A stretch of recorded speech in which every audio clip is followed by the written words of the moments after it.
नमस्कार, आप देख रहे हैं G94 न्यूज और सच की आवाज। चित्तौड़गढ़ में कानून व्यवस्था की समीक्षा के लिए आज अतिरिक्त पुलिस महानिदेशक क्राइम दिनेश एमएन ने पुलिस अधीक्षक कार्यालय में बैठक ली। इस बैठक में जिले के सभी आला पुलिस अधिकारी मौजूद रहे, जहां जिले में अपराध की स्थिति, पुलिस के प्रयास और आगामी रणनीतियों पर चर्चा की गई। करीब 3 घंटे 45 मिनट चली इस बैठक में 1-to-1 संवाद के जरिए कानून व्यवस्था की बारीकी से समीक्षा की गई। एडीजी दिनेश एमएन ने बताया कि पिछले वर्ष की तुलना में जिले में अपराध दर में भारी गिरावट आई है। खासतौर पर संगठित अपराध, फायरिंग और हत्या के मामलों में 30 से 50% तक की कमी दर्ज की गई है। सरकार की ओर से अपराधों की रोकथाम के लिए लगातार सख्त कदम उठाए जा रहे हैं। एनडीपीएस तस्करों के खिलाफ कार्रवाई तेज की गई है और कई बड़े अपराधियों की संपत्ति भी जब्त की गई है। चित्तौड़गढ़ में 7 से 8 अपराधियों की अवैध संपत्तियां फ्रीज कर दी गई हैं। बैठक में एडीजी दिनेश एमएन ने नए क्रिमिनल लॉ पर चर्चा की और इसे लागू करने में आ रही चुनौतियों को भी समझा। इसके अलावा anti narcotics task force (NTF) के गठन की भी जानकारी दी, जो नशे की तस्करी और इससे जुड़े अपराधों पर लगाम लगाएगी। इस दौरान पुलिस के लगातार चल रहे एरिया डोमिनेशन अभियान की भी समीक्षा की गई, जिसमें पुलिस द्वारा वांटेड अपराधियों की धरपकड़ और अवैध गतिविधियों पर कार्रवाई को लेकर चर्चा हुई।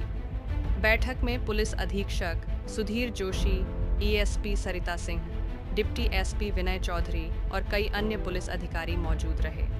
एडीजी ने पुलिस टीम की सराहना की और जिले में सुरक्षा व्यवस्था को और मजबूत करने के निर्देश दिए। आज का मीटिंग जनरल रिव्यू करने के लिए था और प्लस हमारे जो 3 न्यू क्रिमिनल लॉस जो लागू हुए हैं उसकी क्या प्रोग्रेस है, क्या दिक्कत आ रही है, वो समझने के लिए था। और इसके अलावा जैसे चित्तौड़गढ़ में जो मेजर क्राइम ट्रेंड्स है उनको एनालिसिस करना, उसमें क्या एफर्ट्स चल रहे हैं कम करने के लिए। प्लस इसके अलावा यहाँ जो ऑर्गेनाइज क्राइम है किस तरह से हो रहा है और उसमें क्या एफर्ट्स चल रहा है, बेसिकली रिव्यू करने के लिए, प्लस जो PHQ की जो गाइडलाइंस है वो थोड़ा बताने के लिए, प्लस इनकी कोई समस्या है इस ज़िले की तो वो सुन के उनकी निराकरण करने के लिए था। अगर पिछले साल हम पिछले साल कंपेयर करें तो ओवरऑल क्राइम में काफ़ी कमी आई है और प्लस ऑर्गेनाइज क्राइम जो फायरिंग मर्डर होते थे उसमें भी कमी आई है।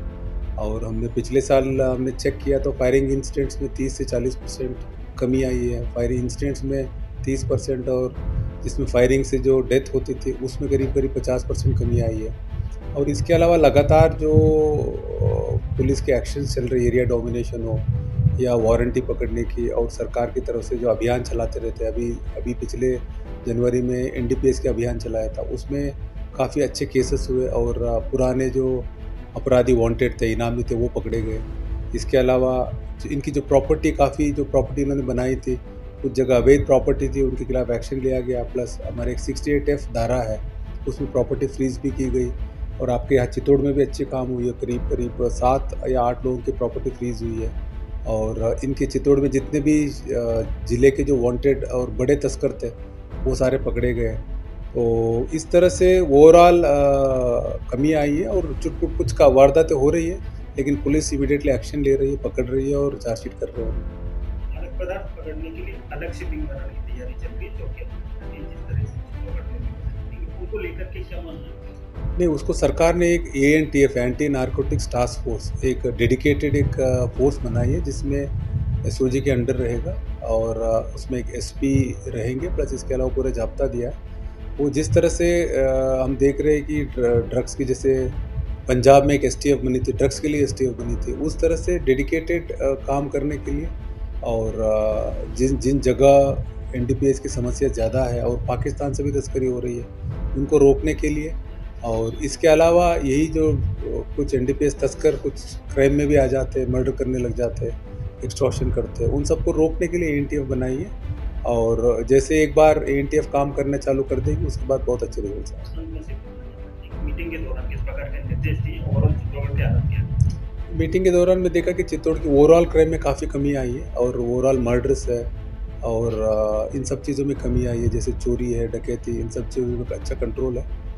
और इसके अलावा जो महिला अपराध है उसमें भी कमी आई है, और पीएसयू की जो डायरेक्शंस है उसमें भी इनके फॉलो बहुत अच्छा है। और हमारे जो न्यू क्रिमिनल लॉस जो लागू करने का भी देखा हमने, उसमें भी स्थिति बहुत अच्छी है।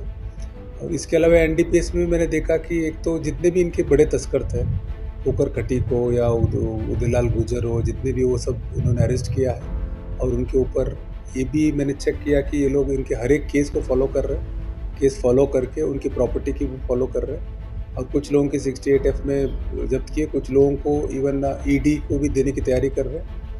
और इनका फॉलोअप भी ठीक है, और लगातार एरिया डोमिनेशन की भी कार्रवाई कर रहे हैं। इसमें मैंने देखा चोरी में भी काफ़ी कमी आई है और लूट में भी कमी आई है।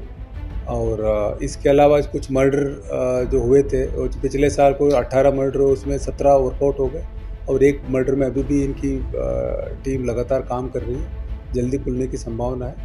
और ओवरऑल पुलिसिंग हेल्थ बहुत अच्छी है।